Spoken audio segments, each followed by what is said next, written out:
Welcome to ఆత్మీ Godavari. మన ఆత్మీ గోదావరి పశ్చిమ గోదావరి జిల్లా ఆచంట మండలం ఆచంట గ్రామంలోని కాపులపాలెంలో వేంచేసి ఉన్న శ్రీదేవి భూదేవి సహిత శ్రీ వెంకటేశ్వర స్వామి వారి ఆలయం వద్ద ఉన్నామండి. ఈ ఆలయంలో తొలి ఏకాదశి సందర్భంగా అనేక పూజలు అయితే నిర్వహిస్తున్నారు. విశిష్ట పూజలు అయితే నిర్వహిస్తున్నారని తెలిసింది. ఏ విధమైన పూజలు నిర్వహిస్తున్నారో మనం అడిగి తెలుసుకుందాం. నమస్తే అండి. నమస్తే. తొలి ఏకాదశి సందర్భంగా ఈ రోజు ఇక్కడ సామూహికంగా పూజలు అయితే నిర్వహిస్తున్నారు కదండి. ఏ విధమైన పూజలు నిర్వహిస్తున్నారు?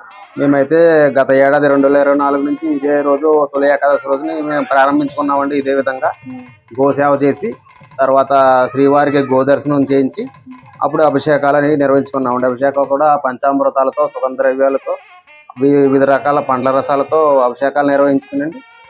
అప్పుడు శ్రీవారికి నైవేద్యాలు అంతా అభిషేకాలు జరిపించుకుంటున్నామండి. అన్ని అదేవిధంగా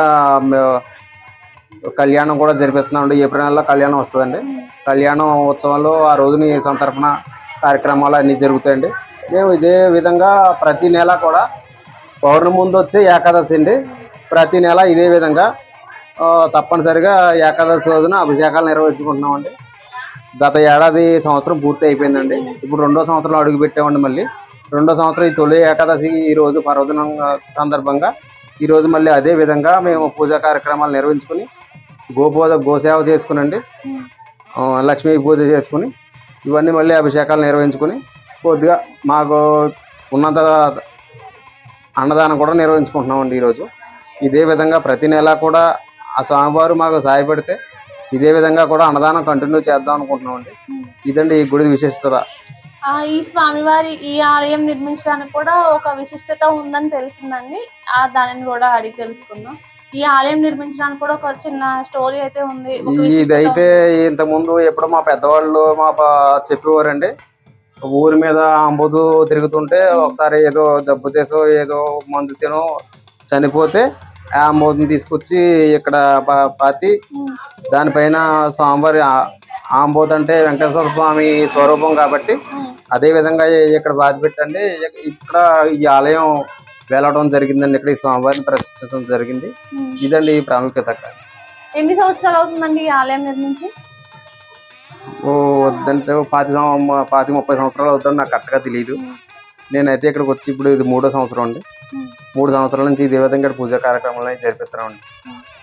ఇక్కడ ఇంకో విశిష్టత ఏంటంటే అండి, పల్లెటూర్ల వాతావరణం అన్ని కనుమరుగైపోతున్నాయి కదా. అంటే ఎవరింట్లో వాళ్ళే మన పండుగ మనం చేసుకుందాం అనుకునే సందర్భంలో కానీ ఈ ఏరియాలో మాత్రం చక్కగా విజయదశమి అవనివ్వండి ఏదన్నా పండుగలు సామూహికంగా అయితే నిర్వహించుకుంటారు కదండి. ఇక్కడ ఇదంతా లోక కళ్యాణార్థం అండి.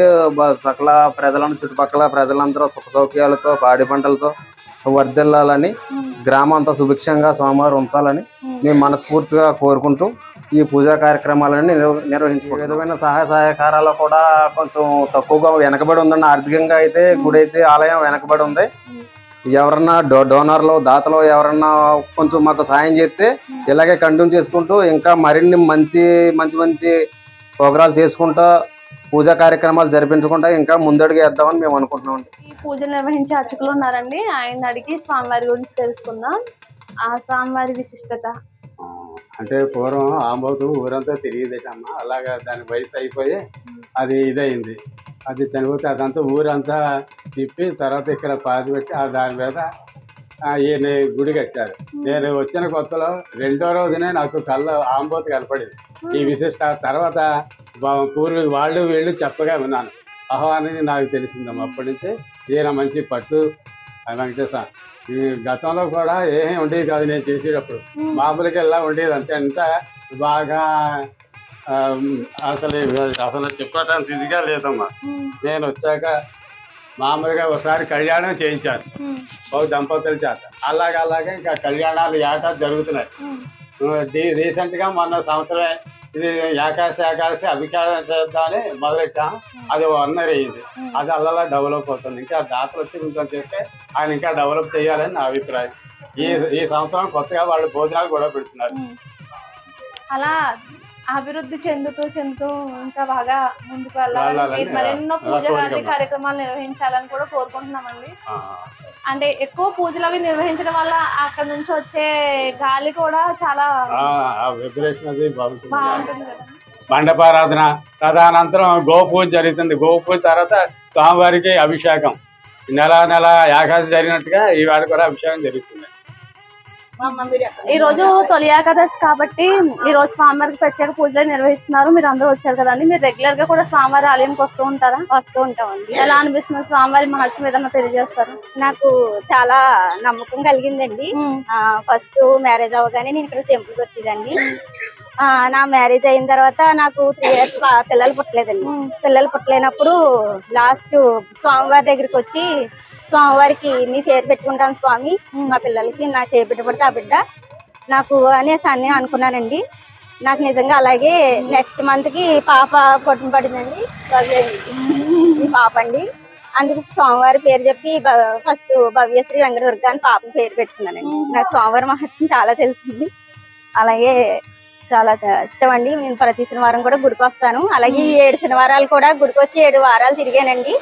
నిన్న 7వ శనివారం పూర్తయింది. వెంటనే నాకు అభిషేకం చేసుకోవడానికి స్వామివారు అవకాశం ఇచ్చారు. చాలా సంతోషంగా ఉందండి. తొలి ఏకాదశి రోజు అవునండి, నాకు చాలా సంతోషంగా ఉందండి. మా పిల్లలతోటి మా వారితోటి నేను ఈ పూజ చేసుకుంటానండి. చాలా సంతోషంగా. ధన్యవాదాలు.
గోదావరి ఛానల్ను సబ్స్క్రైబ్ చేయండి, లైక్ చేయండి, షేర్ చేయండి.